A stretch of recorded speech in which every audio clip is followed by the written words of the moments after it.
صاحب جوزي اداني ورق اقدر اخد حقي فيه من جوزي قدام المحكمة، بس للأسف طلب مني المقابل وما كنتش اتوقع انه ممكن يطلب مني حاجة زي كده. تعالوا اسمعوا حكايتي وقولوا لي رأيكم فيها ايه.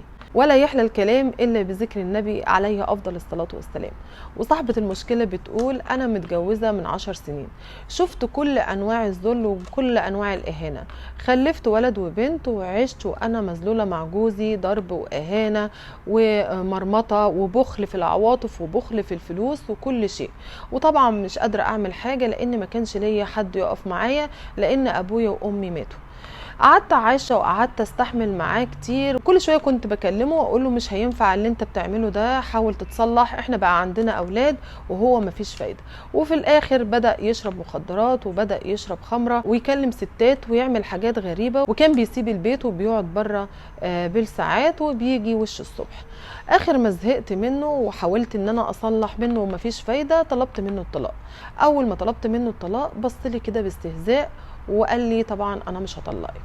وبعدها سبت البيت وهو عمل لي قضية نشوز، فاضطريت بعدها اني ارفع عليه قضية طلاق للضرر. كانت اول جلسة قدام القاضي، وقفت قدامه وانا بعيط وببص قدامي لقيته واقف بكل جبروت وكأنه بيقول لي مش هتقدري تعملي حاجة. وهنا لما وقفت قدام القاضي ما كانش قدامي اي دليل اقدمه ليه، لان المفروض ان انا بقدم دليل علشان اثبت الضرر في الموضوع، حاجة كتابية او محضر في الاسم، الحاجات المعتادة اللي لازم تكون كتابية. وطبعا حسيت ساعتها بالفشل واليأس واني مش هقدر اخد حقي. وفعلا اتأجلت الجلسة ساعتها وانا قاعدة حزينة في البيت وبفكر انا هعمل ايه بعد كده. لقيت في تليفون جايلي من صاحب جوزي ده، كان صاحبه الانتيم وكان على طول معاه وعارف اسراره كلها. لقيته بيقول لي انا معايا حاجة هتقدري تاخدي حقك منه وتطلقي كمان وبكل سهولة. وهنا ببص لقيته بعت لي 3 ورقات. 3 ورقات دول كانوا عبارة عن ورق جواز عرفي ما بينه وما بين 3 ستات مختلفين وفي اوقات مختلفة.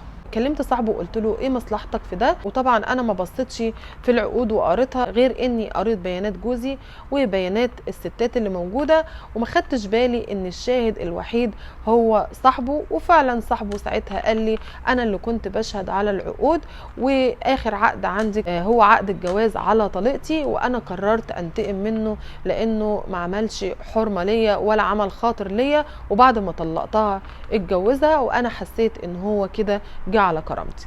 انا ما همنيش، اخدت الورق ورحت للمحامي، وهناك المحامي جمع اوراقه وجت الجلسه، وفعلا وقفت قدام القاضي والمحامي قدم للقاضي الاوراق اللي تثبت ان هو كان بيتجوز عرفي. وساعتها لقيت جوزي بيصرخ قدام القاضي بيقول له انا الاوراق دي مش مظبوطه وفي حاجه غلط. وهنا كان المحامي بتاعي عامل حسابه وجايب صاحبه معايا شاهد في القضيه، وفعلا جه شهد قدام القاضي بان هو اللي كان الشاهد الوحيد على الاوراق اللي موجوده دي. وساعتها القاضي اداني حكم الطلاق واتطلقت منه بالفعل. بعديها لقيت صاحبه بيتصل عليا وبيطلب مني طلب غريب جدا، بيقول لي انا وقفت معاكي وانا لولا اللي انا عملته ما كنتيش هتقدري تاخدي ورقه الطلاق ولا كنتي هتقدري تتخلصي منه، وانا دلوقتي بحبك وعايز اتجوزك. بعد ما طلب الطلب ده انا قعدت افكر كده، قلت طب ايه المشكله لما وافق؟ هو بيحبني. وقعدت اقنع نفسي بس انا مفيش اي مشاعر من ناحيته، مفيش غير ان هو وقف معايا، وانا حاسه ان هو وقف معايا علشان خاطر ينتقم منه لا اكتر ولا اقل. وحاليا انا مش عارفه افكر، وعين في الجنه وعين في النار، بقول ايه المشكله لما اتجوزه حتى اخد حقي من طليقي من اللي عمله فيا، وفي نفس الوقت خايفه يكون بيعمل ده علشان ينتقم منه بشكل ما. وحاليا مش عارفه اخد قرار في الموضوع. يا ريت تقولوا لي اعمل ايه واتصرف ازاي. انا هقول رايي في كلمه واحده: اهربي واقفلي الموضوع، اقفليه وما تتكلميش فيه. مفيش حاجة اسمها انا وقفت جنبك وانا سند ليكي، هو مش سند ليكي ولا وقف جنبك، هو اداكي دليل علشان يشفي غليله من اللي عمله معاه صاحبه فقط لا غير. يعني المسألة مسألة انتقام، وممكن يكون اللي هو عايز يعمله ده تكملة انتقامه من صاحبه علشان يحرق قلبه ان هو اتجوز طليقته زي ما التاني عمل معاه. فاقفلي الموضوع خالص. يعني انتي بتقولي صاحب جوزك، يعني شبهه، كان بيعمل زي ما بيعمل بالظبط، يعني بيسهر معاه وبيشرب معاه، بيعمل كل حاجة. ايه اللي هيختلف بقى؟ يعني انتي اتطلقتي من واحد علشان كان مدمر عيشتك وكان حياته كلها جحيم وبيهينك، هتاخدي ايه يعني؟ هتاخدي نفس الشكل ونفس الطريقة، مش هتختلفي. ابعدي خالص عن الدايرة دي، ومفيش حاجة اسمها صاحب جوزي ولا هو وقف جنبك ولا عمل حاجة خالص.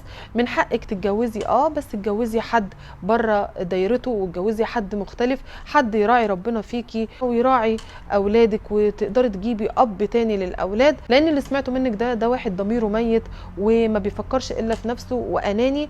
فابعدي عن الطريق ده خالص واقفلي بابهم، وانت خلاص كده اخدتي حريتك واخدتي ورقة الطلاق. ركزي في حياتك، ويا ريت ما تركزيش في الجواز دلوقتي، يعني هو مش هيطير، يعني براحتك كده. اقعدي شويه وهدي نفسك وفكري وبصي لحياتك وبصي لعيالك وحطيهم دايما في اولويات حياتك. وبعد كده كل شيء اسمه نصيب، وان شاء الله اللي ربنا مقدرهولك هيقدر لك الاحسن بعد صبرك السنين دي كلها. وده طبعا كان رايي، وانا هسيب الراي للمتابعين يكتبوهولك في الكومنتات. ودي كانت حكايتنا، خليكم معايا في حكايه جديده من حكاوي هناء، والسلام عليكم ورحمه الله وبركاته.